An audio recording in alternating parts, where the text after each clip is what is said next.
everyone, and welcome back to the Brightworks and another match of Beyond All Reason. A double feature, actually, as I've got a special little lineup of games that were played between some absolute top-notch contenders. Some of the very best in Beyond All Reason, as of, at least, the very current meta. So, without further ado, let's go ahead and meet our blue and red team leader as we dive into these games here. It's two series games, not necessarily, you know, a tournament series or anything. It was just two games that I guess were played back-to-back in the lobbies, in the Rotato lobbies. And I figured we'd take a look at them, because sometimes you can have little miniature metas develop just based on what commander does what and what strategies they go for. You can end up with some really cool stuff. So, the blue commander spawning here as the blue comm in the backline right here. It's going to be none other than Spooter Friend, otherwise known as thew, and a contender for one of the best Beyond All Reason players there is. Like, just bar none, there is, you know, pun well intended, bar none, there is basically a handful of players that I consider some of the top tier, some of the ultimate elite of Beyond All Reason, and thew is definitely up there in that list. If I had to say, probably like top 5, probably on the leaderboards. You know what, in fact, why don't I pull it up here? Hold on. Give me just a second as I pull up the leaderboard here. thew going to be going into a bot lab, it looks like, and, oh, okay, so how about that? thew actually number 1 on the leaderboard currently at 60.83 open skill as of the moment that I looked up the leaderboard here. Actually the number 1 large team player as far as open skill is concerned anyway here. Apparently having gone up in open skill too, or no, sorry, having gone down in open skill, at least since this match was recorded. It's gonna be thew. So suffice it to say, a very strong player. Going up, of course, against Inda Club. And as of the current rankings right now, Inda Club stands at 58.33 open skill, which is puts them in 3rd place. Looks like 2nd place is Chevrolet, not going to be in this match, but Inda Club here at 3rd place. We have the 1st place player going up against the 3rd place player as the leaders of these two teams. Means we should be in for a very special sort of a match, a very high-level match. As you can see, also, the average OS on both of these teams is quite high as well. I'd say probably somewhere in the 30s or maybe even the low 40s. Inda Club going to be going for Armada bots here as well, sending a couple of those ticks across the map here, as we do have, indeed, a low-ground bot lab right now from Scarecrow 100, trying to be harassed by Yanami, aka Chisato. Another one of those commanders that's well respected in the Beyond All Reason community, one of those very, very experienced commanders, knows what they're doing. A lot of the time will have some interesting strats to show off, and sometimes can do some really cool stuff, so I'm excited to see. There's a lot of big names in this game, and I'm excited to see what all of them can do. So far, though, looks like the aggression has been really well defended. Yeah, no real major hits here to either of these teams, and I'm sort of expecting that. I'd be surprised to see much leverage pride open here, except against maybe some of the lower OS heroes here. But even then, you can see like Melcrawler at 13 OS and Jasek at 15 OS both still have level 3 and level 4 chevrons as well, which indicates, of course, that they have quite a bit of experience under their belt, regardless of their open skill. So even to say that they're bad at the game, that their OS is bad because they're bad at the game because their OS is low would really be way too much of an overstatement. Certainly Commander's well aware of how this game is played and how best to play it. We do have a single tick managing to make it past. I think Chisato will be, disappointed to see Scarecrow 100's commander in position right there, as his frontline bot lab has done a wonderful job of, well, establishing at the very least a whole bunch of units on the front line. And this should carry on to be a very useful tool as well, because basically it means your entire economy is protected, right? You're protected by the speed bump that is the commander sitting in this position, and you're protected by, well, I guess in this case it would be thew, which has got to be a comfort, who is going to be pushing up through this position and eventually going into T2, which is also quite useful as well. Whitefire Remake, by the way, the name of the map here today. We have a couple of blitzes skirmishing against some of those pawns on the front line here. Whitefire Remake is an interesting map. It's one of those ones that's a little bit intentionally skewed, so you've got sides that are a little weaker than others, and that usually happens to be this right-hand side here for the red team, and the left-hand side here for the, left-hand side here for the blue team. That can change very quickly here, though. As the commanders move out on the map and as these front lines are established, it also is a matter, of course, of who actually gets put on what line. You can imagine, right, where the blue and red commanders are fighting. Usually going to be the couple of lines that are the strongest. Nice little denial right there. I'm not sure what the laboratory was doing on the front line there. Were we maybe thinking about moving it forward? Feels like not very big of a jump here to move the lab from this location to this location, but I guess that little bit of distance does help. If it really does come down to the last couple hundred metal that you put out on the field, I suppose that does matter. Inda Club seems to think it's worth it. Yeah, gonna be starting up that laboratory here, but ultimately, with the LLTs falling right now to a couple of these rocket bots that are already out for Wolorosakov, the green commander here pushing forward right now. I think, yeah, Indy Club is forced to abandon those ambitions. We'll start up a couple of beamer turrets, which is quite nice. Does decide to dump a bunch of metal into some of the beamer turrets over here to try and thwart the rocket bots from pushing forward. Rocket bots with slightly less range than a beamer turret means that this is technically effective static defense, but of course, much easier to build a critical mass of rocketeers as it is to build... Much easier to build more rocketeers than it is to build beamer turrets. Yeah, well, can't really push forward into that. The beamer turret will shred apart a commander in virtually no time at all. Beamer turrets, quite useful. Very, very useful. And for only 190 metal, they do make for a very effective static defense. One that is now about to fall. Yep, just like that. Only a couple of volleys for those rocketeers to take down that beamer turret right here. Indy Club is essentially stalling. So what this is we're basically stalling to get a laboratory back up and running, but just sort of building units to absorb the impact of these rocketeers here. But nice repair micro from the green commander, going to be going ahead and repairing up those rocketeers so they can continue firing away and continue pushing into this. And with these beamer turrets unable to really support them or support each other unless they're in a straight line, makes this into a really weird situation here. Well, nice D-gun right there, takes out 2 of those rocketeers at the very least. Does mean the Indy Club takes a bunch of damage on that commander though, and it looks like a construction turret will be started up on the front line. This is a really strange way of playing this, I'm not gonna lie. I don't know that I like this all too much. Indy Club taking so much damage on the commander here, rather than just going for units and going for micro. I don't know that this is really ultimately worth it. Well, I've got Shuriken now come up at the very least. This is some sort of cheesy, like, frontline static defense rush. Now that we've got the Rocketeers, or pardon me, the pawns moving out to the front line here for Indy Club, this should stabilize slightly. But what a lovely push on this side as well. Looks like random variable, the orange commander has actually gone ahead and pushed forward using one of those shuriken, which is quite nice. We also have the commander with its laser going to be blasting down the shuriken that come in for the support. And I love this little push right here. This is a strategic strike team is what this is. The orange commander repairing up these rocketeers so they can continue firing forward, and the Centurion acting as the Mauer in front of all of this, the wall that holds the front line together while the rocketeers besiege everything in the back line here. Gotta be so careful. Every one of these units is important on the front line because you're going for so few of them. But obviously this means that you can be very greedy in the back line. You can go for solar panels, wind turbines, e-converters, all that really expensive eco stuff without necessarily compromising your front line as long as you keep those units alive. Indy Club forced into the retreat. Loads of metal now scattered across the front line here for the Green Commander to reclaim. This is going to be pretty easy for the Green Com here, the 51 open skill German hero, to continue pushing forward. This is huge. Pro Praetor has broken through the line. Oh no. Where's our blue hero? No units available. All of a sudden the blue commander has no production? Okay. This is this suddenly turned into a really bizarre, a really complicated fight. Praetor now going to try and get something done. Try and use this constructor in the backline to build a contour. It looks like one of them has been trapped in the wind turbines. Ugh, no units on the front line is rough though. Jasek now, well, had a nice front line right here, but obviously getting surrounded on both sides is pretty tough. And now is forced to self-D the commander was going to at the very least. I don't know. I want to cancel that. Ooh, okay. Self-D way outside of the range right there of a whole bunch of those units, so it does go down. Praetor is going to move right in, and this is an easy sweep right now all of a sudden for the yellow and the pink lane. Well, there we go. Just a little bit more experience, just a little bit more open skill, going to push through this weakened lane right here, and now with the blue commander without any units on the field. Oh, you know what? No, we do have units on the field. They're just all on the left side of the field. I was wondering about, like, where on earth is the production right here? Because we didn't have a full metal bank. It was being spent somewhere.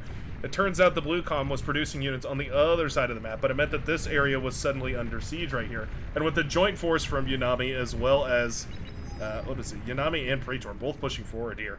That's a giant army that now sweeps across the blue backline and is now going to be raiding every single one of these bases. Bulls are coming out to the backline. I think Jaguars, yeah, there we go. Reinforcing Jaguars will be much better for cleaning up some of the lighter chaff. The Bull definitely quite good, though, for any of these units that do manage to clump up, or do tend to stay clumped up. Smoke too much, accidentally blowing apart their own air lab with a D-gun, and now going to be headed forward to try and D-gun down the very valuable metal corpses there left on the field after some of those units have died. Pink Army not going to settle for this base, though, instead going to turn to the right and try and harass this other direction. Praetor moving forward with LOTs, strangely enough, rather than just trying to extract the resource and get out. Instead going to go ahead and just, yeah, reinforce the position with a bunch of light laser turrets. Yellow commander did go down, by the way. Scarecrow did manage to steal the kill right there, but now is being surrounded himself as the LLT is coming up to try and contest this nearly 700. There we go, 730-ish metal production line on the front line. Meanwhile, the powder blue commander pushing forward on the left-hand side. Okay, we've got a little bit of a push and pull here. T2 vehicles rolling out on the field as well. Indy Club is in tons of trouble, but already bases are dying on the other side of the field. The right-hand side is about to collapse for the blue team. The left-hand side is moments from falling apart as well. Mathematico not in position to, well, really deal any amount of damage to this 8 blitzes that are now in the backline here. They've gone idle for a second, but I don't think it'll be too long before they manage to tear apart the rest of these wind turbines. There they go. We're going to prioritize the lab or the wind turbines. Either one is a good option. Frankly, I think both is realistic here. 8 blitzes is more than enough to deal with all of this. Yeah, there we go. Doesn't take too much damage from the lab either. And just like that, the laser tower will fall, as well as the wind turbines, as well as the commander, as well as the build power. This is a disaster over here. Lorosa Cow moves in. Laboratory is dead. And the commander falls not too long afterwards here. Mauser firing away with that wide AoE makes them super effective against a bunch of clumped up, well, eco structures. T1 units or eco structures, either or. If you've got those in your backline, though, you're definitely in a bad situation. Tank Commander has fallen here as well. We haven't quite killed as many bases as the red team has on the right-hand side. Praetor goes down, though. That's a huge pick right there. With the pink commander falling, it does mean that there's tons of metal available for the reclaim. We need to see resbots coming over, or even, you know what I like even better than resbots would be aircons. Aircons moving over to reclaim all this because there's realistically not going to be very much air coverage here. Wolrosakov moving forward here and just continuing to be a menace. That green commander looking for angles to engage right here, trying to find the laboratories, trying to find the key infrastructure to D-gun down right here. We do have a Pitbull turret started up as well. Ooh, nice D-guns right there. Does connect with a whole bunch of those. The lightning tank gets out of the line so that it doesn't get D-gunned apart right here. You need to get that Pitbull down, though. Yeah, he sees that Pitbull and goes in for the D-gun. Sends the D-gun before ultimately self-destructing. Mauser are now in position, firing away and killing some of that build power, and the yellow base has been scuffed. There are hounds out to try and deal with this, but without their Gauss mode, they can't really deal with those fast-firing units. Well, Roskov starts up a laboratory here. Okay. We're going for a frontline laboratory. In fact, it's a backline laboratory, the enemy's backline laboratory. Pink Commander goes down right there to a bunch of Whistlers, by the way, just caught out in the open without any reinforcements, meant that those Whistlers were easily able to blast that apart. And we do have a console that was trying to rebuild a bunch of this, but smartly gets out of the way here as these pawns rush forward. Sent over by the Orange Commander through the gigantic opening over here. We need to get Resbots into spec to eat all this, and it looks like they are on the way. Nicely done from Random Variable. Meanwhile, the counterattack from the Hounds is moving forward. We have a Welder in here, or not a Welder, pardon me, a Jaguar. It's a Welder on wheels. The light tank right there does manage to make it into the backline. Shuriken here are quite nice as well, obviously paralyzing whatever they can and making this a little bit more efficient. And now that green comm is actually in tons and tons of trouble with those Sheldon firing away into the distance. It's going to be very difficult for that comm to stay upright. Boom goes the green commander over on the left-hand side. All right. It's a sturdy defense from both sides. We managed to repulse all the attackers on the right here. We do have a couple of pawns tearing things apart, though, and the Resbots were really on par. And I think that's the ultimate win condition here, is to reclaim the entire enemy's backline. Even if you lose your commander, as long as you can reclaim the commander's metal before the enemy does, then you're going to be in a great position. But tell me how the blue team manages to reclaim this nearly 3,000 metal lying on the field right here, whereas the red team has already reclaimed almost all the metal out of this side of the field. And the story is told up here on this side as well. As you can see, the red team rockets ahead with the production as we now have T2 upgrading those metal extractors, upgrading these bases, upgrading the energy infrastructure. Eventually, we should start to see fusion reactors popping up here and there. Once you get to around 2,000, 3,000 metal, you can roughly start to afford those fusion reactors fairly consistently. Red Commander into club, handed a bunch of units to Micro on the front line while the base was destroyed. And there we go, yeah, Grave Robber and a Resbot. Grave Robber and a Lazarus, they may come from different factions, but at the end of the day, they're allies through to the very end, going to be working together to eat up all that wreckage and try and convert it into more useful T2 units, which is always good. A blessing in disguise sometimes, because you might end up actually, you know, you trade out all your T1 units for all their T1 units, but if you get the reclaim from that and turn it all into T2, then it's way better than if you had just eaten even your own units and turned them all into T2. Lightning tanks here to clean up a bunch of the chaff, okay. I like this. I mean, the blue commander doing a phenomenal job. Oh, we got a little citizen's arrest going on over here. He's running. Get him. The orange Lazarus trying to escape right here. A lightning turret, or a lightning tank rather, will be sent in to clean all that up, and eventually the console will be able to get back to rebuilding all these mechs. Keeping these mechs up and running is the key to keeping this thing, this whole war machine up and running properly. No T2 yet here, though. Well, it's definitely an oversight. Yeah, we have T2s coming out now, and we need to see these T2 upgrading the mechs. Where are the...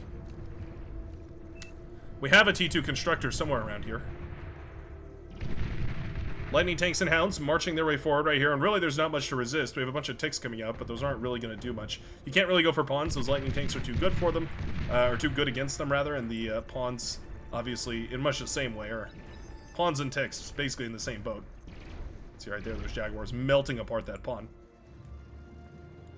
This is a dangerous army, though. Those maces have a lot of HP, and now with the resbots eating up this corpse pile here. 4,000 metal means I expect to see the blue commander going into T2 economy here very shortly. I'm expecting, well, okay, looks like we're a little caught up trying to build that T2 metal extractor, but I'm expecting to see a fusion reactor here eventually. Aquia trying to hold the line here, but the maces are pushing forward, and with basically no units on the field here, it's going to get real awkward trying to defend this with just a commander. Aquia, with only 25 energy production as well, basically has 2 D-guns worth of energy. Gotta make them count.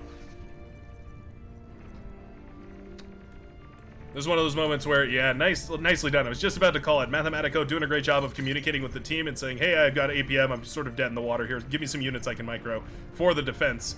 And just like that, Spooter Friend, aka Zhao, does hand over these Jaguars over here so that they can be used to defend Aquia as best as possible. Love that. That's the kind of teamwork that brings you back in a game like this. It's how you distribute the resources that your team has at their disposal to try and cover the weakened bases and then make up for it. What a lovely stuff. Yeah, these console have done a great job of grabbing these metal extractors. I honestly wouldn't even mind seeing a rattlesnake popped up over here. A rattlesnake, and then you start producing sprinters, or you could even go for, what is the other? You can make gunslingers, that's right. So making a bunch of sprinters or even a couple of gunslingers for the defense, because we're still dealing with T1 on this side, it's not even the end of the world. These Jaguar tanks are actually kind of bad against the gunslingers as well.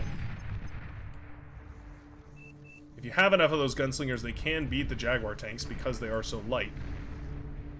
But I love this continued aggression too. The Orange Commander trying to push through on the right-hand side, keeping the aggression high so that these mechs have to constantly be rebuilt. Takes a while for them to repay for themselves. About, let's see, on a 2 metal per second metal extractor, it would take 25 seconds. So, yeah, you know what? Actually, not that long at all, really. Oh my goodness, those pawns got evaporated.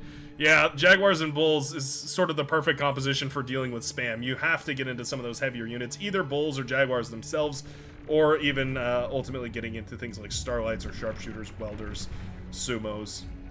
Fiends work decently as well. T2 Khan goes down. We have a Lich coming up here. We have a Lich coming up.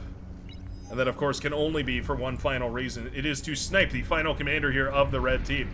Enough damage has been done that I guess the blue team feels comfortable trying to go for a snipe. The last commander is random variable over here. I don't know if we've discovered that commander, if we know where that commander's position is. But time is of the essence here, as the Jaguars are tearing apart the... Well, they're tearing apart the wind turbines as well as everything else here. The T1 static defenses are going down as well. The beamer turrets... And we are continuing to try and set up more and more static defenses just to buy time. We need to use these nuclear bombers defensively, but obviously if you show them defensively, there's no way that the enemy team is not going to understand that they need to make some sort of anti-air defense. Here we go. It's a Hail Mary. Scouting planes are out and on the field, looking around for whatever they can, trying to find that final commander. Fighter planes engaging against the enemy's fighter forces here. Everybody looking for that final commander. Does the blue comm spot it? He sure doesn't. Oh, we need to drop a bomb on that laboratory. Oh, he didn't get it. He didn't drop the bomb on the lab. The jammer comes up. The jammer can only be to keep that commander safe. Oh. Commander hiding up on the hillside. There it is. Commander's detected. Bombs away. One bomb down. The final Lich. Boom goes the final commander, and the blue team steals the win from the red after they had recovered on the left-hand side, even getting those T2 mechs up and running. They managed to discover the very final commander despite jamming efforts and everything. and steal the victory here with a very clutch call from the blue commander. Always worth remembering that that final commander is the win condition. Damn, what a good game. How about we go check out this second one here? Apparently played almost immediately afterwards. Once more, spawning right up here on the front line, it's going to be our red team leader, commander that goes by the name of Indiclub. Indiclub going to be spawning here on the front line of Forge, a action-packed map. If you haven't played on Forge, let me tell you, it's about the fastest map there is in the current map pool. I'm pretty sure there's basically nothing aside from the cheesy, you know, metal maps, which are, I would not say fair for 8v8 play, but aside from those, this is probably the next fastest map, bar none. It really is. It's so much metal, so much energy available. Every single one of these commanders is going to have access to geothermal power plants as we move into that middle and late game. There's also, of course, these 4.0 metal extractors, and not a shy number of them either. You can get up to easily 16, almost 20 metal per second on a frontline economy just by claiming your metal extractors and pushing a little bit aggressively. So this is a map where, oddly enough, tech usually happens at the frontline. And as in fact you can see, well, Rosakauf, the yellow commander here, actually says, I go 2 geo into tech because, yeah, you have enough metal for it. You actually have enough resources to tech on the front line if you get that early geo up and running, because obviously not only do you have all the 4.0 metal extractors pumping in energy, or pumping in metal rather, you have the geothermals pumping about 6 to 7 metal per second as you convert it from energy into metal, meaning that you can get a crazy economy off of just a regular early T1 spam of units. Just a couple of grave robbers, a couple of constructors, and a couple of geothermals. Anywho, already off to a ripping start here. Zhao going to be spawning as the blue team leader, also on the front line here of Forge. And it looks like Chisato Yanami will be going ahead and, well, at the very least being aggressed upon here. Yeah, very, very aggressive with the early ticks, but that's exactly what it's all about. The red commander also finding some value here, does manage to sneak one of these ticks into the back line, and will find the purple commander's base, entirely powered by solar panels. Means, of course, that you actually end up in an awkward situation where if this tick lasers, like, each of these solar panels once, suddenly you're down by 60 energy production, which is a lot in the early game. Wind turbine is actually prioritized here, though. Shuriken will shut down the other tick that was harassing. Scouting plane is quite nice, actually. Does get a perfect view of what's going on over here. Shut down nicely by Torkel's commander, but that was really more of a misplay by the air commander's fault. Really more than Torkel having anything to do about it. It was just convenient that the commander was in that position. Anyways, early game aggression, a minor advantage here for the red team. I would say even just because how much metal is produced on this map and how quickly, I would say it's not even really an economic advantage. It's just the fact that because they were dealing damage on the other side of the map, the blue team didn't really have the opportunity to deal damage on the red side of the map. And that's really the biggest advantage that I think was eked out here by the blue team, being so aggressive like this. We also have more grunts moving around over here trying to find some value. Pardon me, ticks moving around here trying to find some value. Grunts on the defense are going to be wonderful, though, and yeah, there we go. Very nicely done. No more shenanigans here. It's going to have to be full-blown attacks, full committed assault. Otherwise, nothing, as the tick swarms are now being cleaned up quite nicely by the plethora of units produced here by the blue team. They've learned their lesson and have now gotten out on the field. Geothermal already started up and already underway, well underway actually. Those grave robbers contributing hugely here to the energy that's needed in order to produce this thing. 13,000 energy is ginormous, but obviously it gets easier every subsequent geothermal that you build, right? The first geothermal, very expensive. The second geothermal, much more affordable. And by the time you're building a third one, it really does start to become the metal that's the issue, not necessarily the actual energy production. It also means you never really struggle for T2 energy production levels here on this map. You really never have to worry about it. They're so powerful, these geothermals, that by the time that you build any number of them, one geothermal is on its own almost enough to go into T2. 2 of them on their own is definitely enough to go into T2. And if you happen to get 3, then you're actually well into T2 production. Not to mention, of course, you can always upgrade them to those T2 metal extractors, or geothermals, pardon me, which are even more efficient, even better for energy production. But as many a player who have played Forge before know, also extremely explosive. So you have to be very careful about that as well. I definitely recommend Armada commanders consider investing in those prudes. Another extremely viable strategy here, though, is of course to go ahead and go for those geothermal plasma batteries, the Cerberus cannons, which can launch a 3-round burst of plasma destruction towards the enemy, and actually a gigantic range. By all measures on paper, the Cerberus is far and away the most broken OP structure in the entire game. No matter how you measure it, if you measure it by like damage per metal, or if you measure it by like range to damage, no matter by what metric you measure it, the geothermal plasma battery is the most devastating structure, static defense structure in the game. Of course, only balanced out by the fact that you can't really build them in too many spots, right? I mean, you can only build them where geothermals are usually built, and in most maps, that's not going to be anywhere particularly useful. Zao going in for a trade right here. What is this play? Okay, well, we kill all the bots, which is quite nice, but largely that was a bunch of Rocketeers. Doesn't actually save the day. Ooh, a little lava bath right there for the red and blue forces. But we didn't kill the commander. We didn't kill all the rocket bots. We didn't even kill the beamer turret here.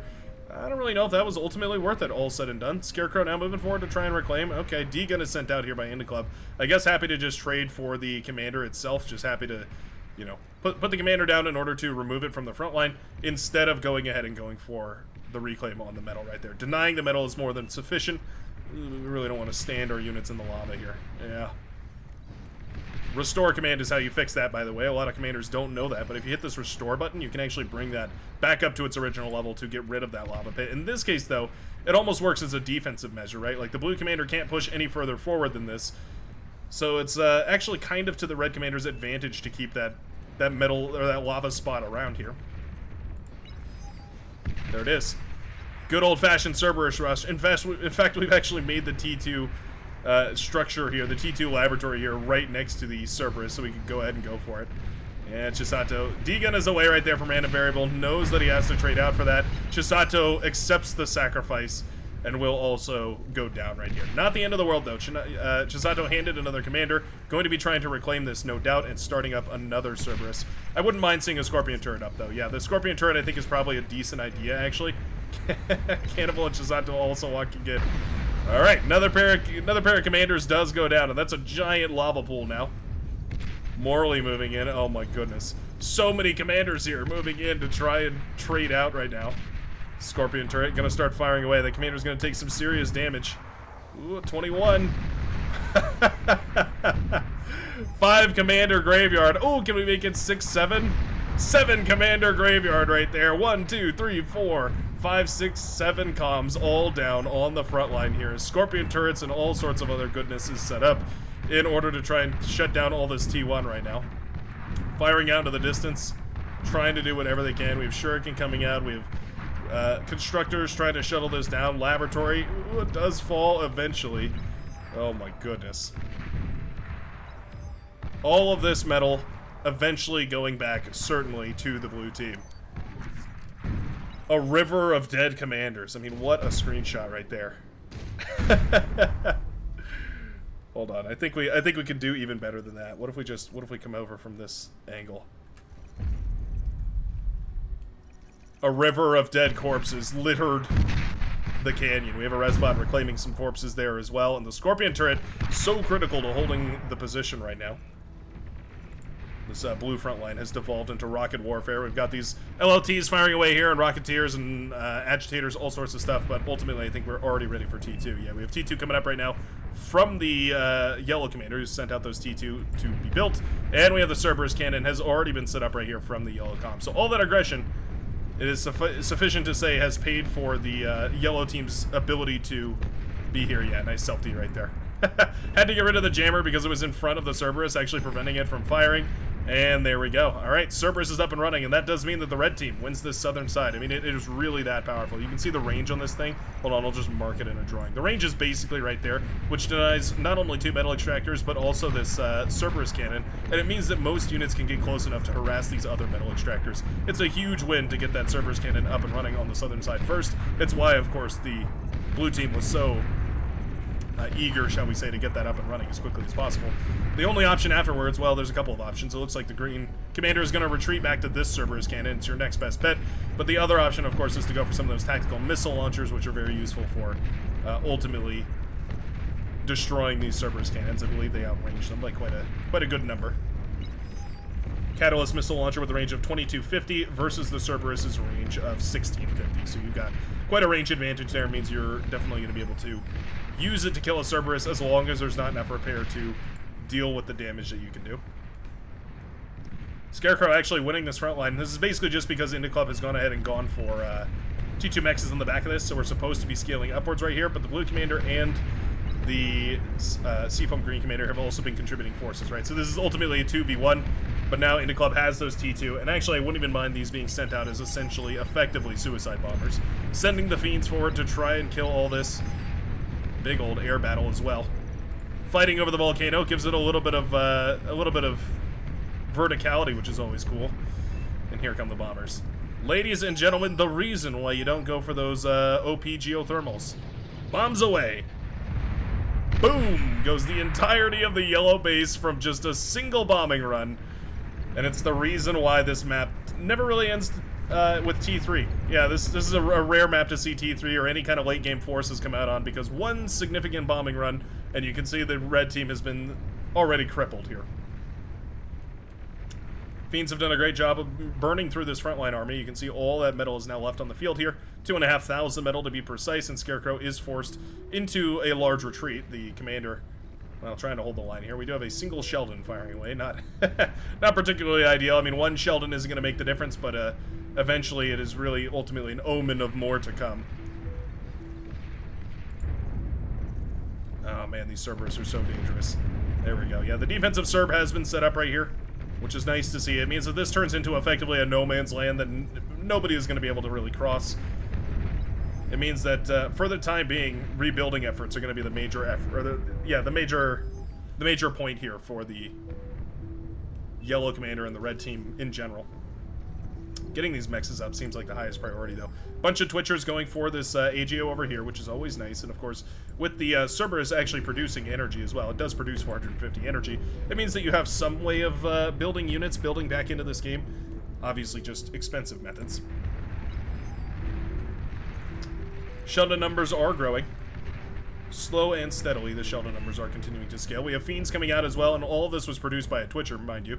The Twitcher just in the back line here building a whole bunch of this, and we are gonna go into the AGO, okay. Even after the explosivity that was the yellow commander's base being turned into a thin atomized mist by the couple of bombers that were sent over by the blue team, it will ultimately repeat itself. History has come full circle here. Yeah, Shuriken thinking of jumping on this, but it's a bunch of medium tanks. Shurikens take a while to paralyze those medium tanks, and then we have Quakers coming up, okay. Doing a good job here. Yeah, not bad. T1 forces essentially obliterated.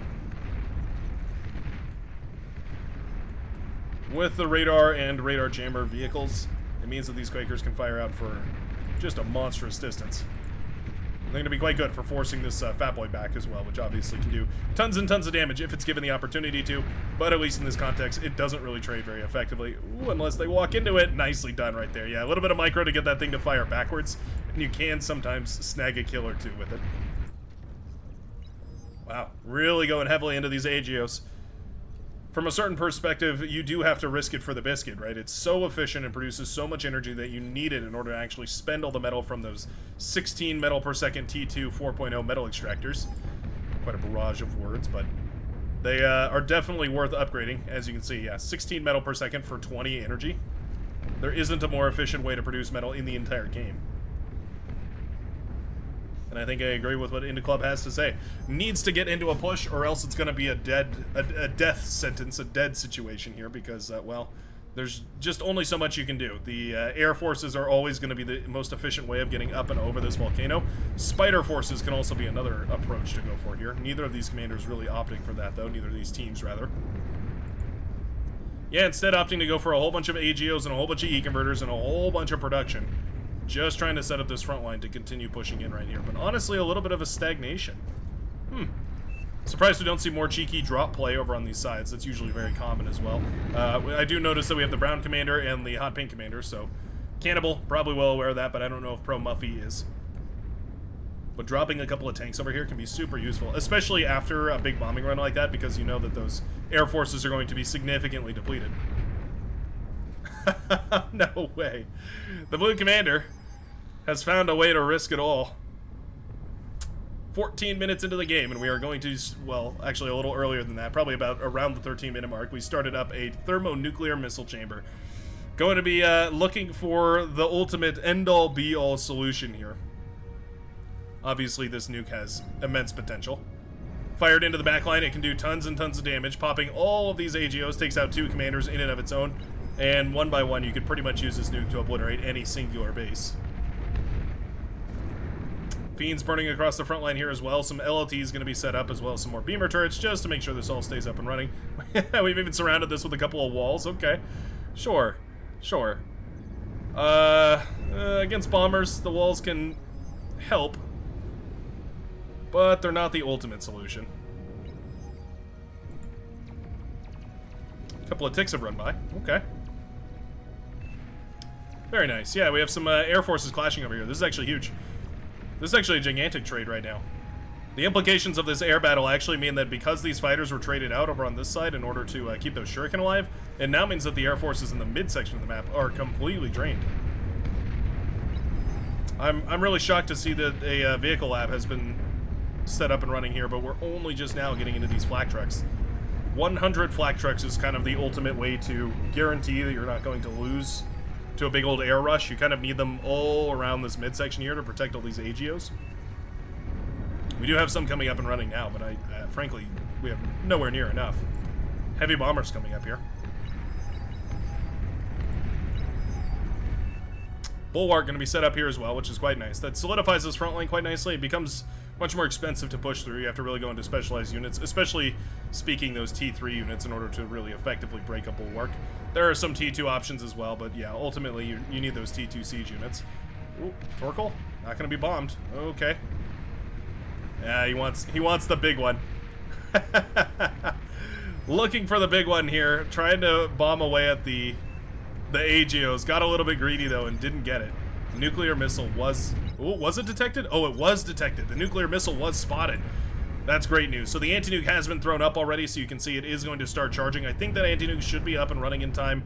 That is a gigantic scout right there from the blue, or from the red team. Finding that anti-nuke means that there's actually a chance here that this doesn't get... Well, the anti-nuke, or the nuke rather, doesn't blow up the entire base. The entire map. Probably going to be able to snipe one of these bases still, though, because a lot of these commanders haven't reacted. If we just tab out here, you can see, yeah. Still, basically, everybody except the people in the middle here. Even, it's really only 3 bases that are protected by the anti-nuke right now. The tan commander, as well as the pink, maroon, and hot pink commanders all still need them. It's time for a T3 transition, though. The yellow comm does go into those T3. We have a Serb up and running right here, which is quite nice, obviously firing away into the distance. We've got Tremors blasting away at the midsection as well, just turning this into a horrible, horrible midsection no man's land. Here come the bombers. Here come the bombers. Oh, they're just a second too early. If they had been here just a second later so that they could take out this AGO and detonate everything around here, they would have been huge. Oh, there might just be enough force, though. Bombs away. Blue commander starts to take heavy hits. Boom goes a chain reaction that takes out the entire blue base as well. Thew as well as Chisato both lose it all as thousands of energy production as well as all the metal coming out of those mexes goes up in flames, and all that the green commander's left with is the T3 lab, about 75% done. That is a brutal loss right there. The yellow commander has rebuilt nicely into this game and is now getting those T3 up and running. And it really goes to show just how quickly metal scales on this map because of how powerful these T2 mexes are. Again, 16 metal per second means you only need a couple of them before you're ready for T3. Yeah, look at that. Both of these commanders forced to retreat and rebuild and try and get back into this however they can. But honestly, with both of those bases going up because all those were AGOs, it's a pretty rough situation. Honestly, wouldn't mind seeing production moved elsewhere, like try to put it up on this hill or something. Just anywhere else so that it's possible to lose your base without necessarily losing all the production. Also, of course, rushing those EGOs to actually pivot into fusion reactors elsewhere on the map is ideal for a late game scenario. We do have a bunch of grunts moving forward here, just a spam of grunts pushing through recklessly the midsection here. We have the rattlesnake firing out in the distance as well, some starlights rolling out. I like the composition of units here much more than I like the composition of defenses right here for the blue team. That being said, we do have a bunch of fat boys, and those rattlesnakes are quite good. There's a persecutor to assist as well. It's just that these tremors are so oppressive. Like, there's not ultimately really anything you can do about these tremors. They fire from so far away. The rattlesnake technically outranges them, but they do so much damage from afar. It's not very concentrated, though, is the saving grace, I suppose. Spybot here, up against the walls. Fun fact, Spybots do not get detected by walls. Completely possible right here for this Spybot to go touch these walls or even walk right past them. It will be detected, however, by static defense turrets, so something to consider. Look at this. Yeah, Vanguard. Whoa. Vanguard up on the high ground right here. Vanguard starts firing away at the AGO. Oh, no. These Vanguards are so nasty. They have so much range here. They are going to start firing away now at the AGO. It's starting to take hits. Build power is all hands on deck to try and get this built. You have two options here. This is a rough situation. You have two options. Either you go ahead and you build this into another Geo, which is the option that the Green Commander's gone for, or you reclaim it. Nice reclaim right there. Chisato with the save. Beautiful play right there by the Green Commander. At 1% HP, managed to reclaim that AGO before it went up in smoke. Ooh, we have a little bit of paralysis. I think that was a spy bot detonating right here because these are fully... Oh, no, it wasn't a spy bot. We have EMP missiles. Where are those EMPs coming from? Not even sure where those EMPs were launched from, but beautifully done right here by the red team. Stunning the entire front line here, taking out those geoplasmas. Yeah. Nice. Those paralyzer missiles completely shutting off the only static defense that mattered right here. Of course, it's the Cerberus cannon. And now that the red commander is being besieged by, well, those Cerberus up on the high ground as well, or, pardon me, those Vanguard up on the high ground as well, and the front line is falling for the red commander. Surprisingly, it wasn't the bombing runs that did it in. It was the EMP paralyzer missile that opened up the opportunity here for the red team to take the victory. What a cheeky play right there. Losing the nuclear missile and not getting a chance to fire it ultimately was the downfall. If that had been T3, this game might have turned out differently, but it's just the way the cookie crumbled, and it does mean that Inda Club, as well as the rest of the red heroes, managed to take the win. Man, what a good set of games. Thanks a ton for watching, and if you did enjoy, of course, feel free to join the Brightworks by clicking on the links down below. One of them will take you to the Discord channel where replay submissions can be submitted if you had an epic game that you'd like to see cast here as well. There's also a bunch of links down there. You're more than welcome to explore. Some of them include, of course, links to the streams, which are usually Saturdays, 12 before PDT. And, of course, I also have a link down there to the official Beyond a Reason Discord, where you can go check out all the progress from development to interacting with the developers to, you know, saying hi to me. I'm over there as well, oftentimes. Hope you have a great rest of your day, though, and I hope to see you in the very next cast of Beyond a Reason, and I hope you have a great day again. Peace out, everybody.